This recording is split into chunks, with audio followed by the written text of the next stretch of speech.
জীবনে এমন কিছু কাজ রয়েছে যা আমাদের কখনোই করা উচিত নয়, যেমন আশা করা।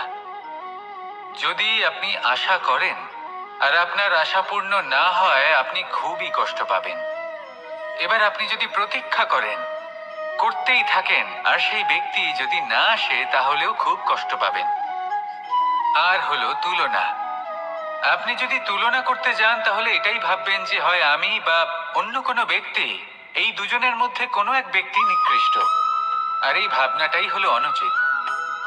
যদি আমরা কথা বলি সেই সব বিষয়ে যা আমাদের করা উচিত, যেমন পরীক্ষা।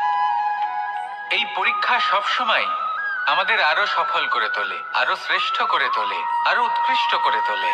আসন্ন মহাসংগ্রামের জন্য আমাদের প্রস্তুত করে তোলে এই পরীক্ষা। তাই এই পরীক্ষার থেকে কখনোই পালাবেন না, এর সম্মুখীন হন।